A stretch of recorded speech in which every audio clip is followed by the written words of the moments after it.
Connaissez-vous l'histoire de Méduse, cette héroïne grecque punie pour être née femme? Méduse était une très belle jeune femme réputée notamment pour sa magnifique chevelure. Elle était prêtresse de la déesse Athéna et avait voué toute sa vie à la chasteté. Le dieu Poséidon en tombe fou amoureux et veut la posséder à tout prix. Il est persuadé que l'amour peut être imposé. Désespérée, Méduse se réfugie dans le temple d'Athéna pour y trouver protection. Mais Poséidon l'y prend contre son gré. Athéna, incapable de punir Poséidon, un dieu de son rang, décide de punir Méduse, car la faute revient toujours à la femme. Athéna transforme alors Méduse en monstre et la jette à l'opprobre de tous. Cette histoire rappelle celle du prince Mouchkine, que je traduis moi-même par Miskin en arabe parce qu'il est effectivement un homme pauvre dans le sens symbolique du terme, détaché des richesses, sans pouvoir, vulnérable et presque démuni face à la violence du monde. Ce héros du livre de Dostoïevski, L'idiot, raconte dès le début de l'histoire un épisode de sa vie très révélateur de sa personnalité. Dans un village suisse où il se faisait traiter pour son épilepsie, il était harcelé par les enfants qui ne l'aimaient pas à cause de sa maladie. Ils se moquaient de lui et lui jetaient des pierres. Il réussit néanmoins à se rapprocher d'eux et à se faire apprécier.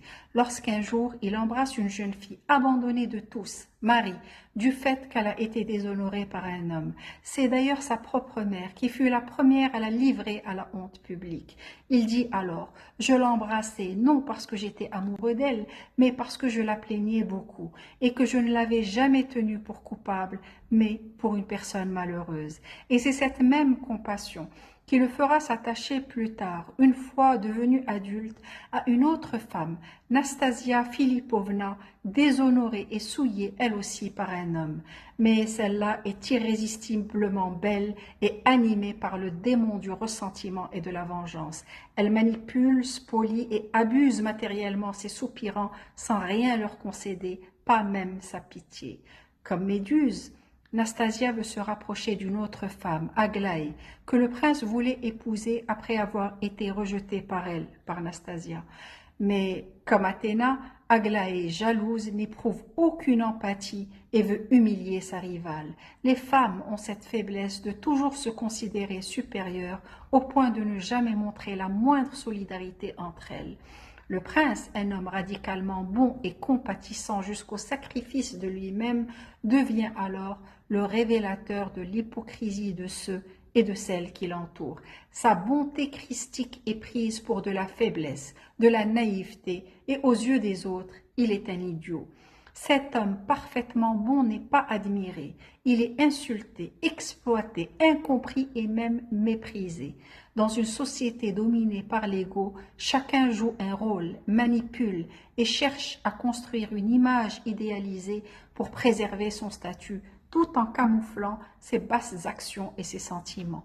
Aussi, la candeur du prince met en lumière la vanité et la perversité de ses interlocuteurs qui, pour ceux qui sont dotés d'intelligence, s'en rendent parfaitement compte et le haïssent pour cela.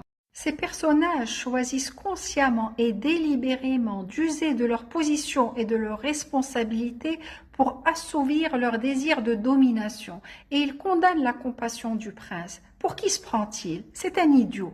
Dans une société où les valeurs spirituelles sont remplacées par les valeurs matérielles, la sincérité est suspecte, tandis que l'ambition, le calcul, la méchanceté et la médiocrité, pour ne pas parler de la vacuité, sont récompensées.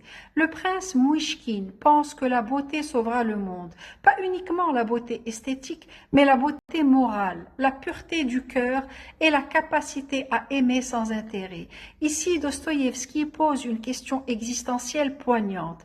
Est-ce que le bien peut triompher d'une société gouvernée par l'orgueil, le désir, l'argent et les apparences, une société cynique et corrompue où l'étiquette a remplacé la préséance morale? Lorsque votre humanité est sanctionnée par le rejet, est-ce révélateur d'une société malade ou est-ce l'homme qu'elle appelle idiot qui est malade? Si vous avez regardé la série Squid Game ou Tout droit en enfer, vous répondrez que l'homme méchant s'adapte à son environnement et réussit à s'y faire une place. Mais si vous êtes humain, comme Mouchkine, vous comprenez que la vie est une illusion, où les fous, les écorchés vifs et les marginaux, ceux qu'on appelle les derniers, seront les premiers. Si tu n'as pas compris, pose des questions. Si tu as compris, pose-toi des questions et surtout n'oublie pas de lire parce que les réponses se trouvent au bout de tes doigts.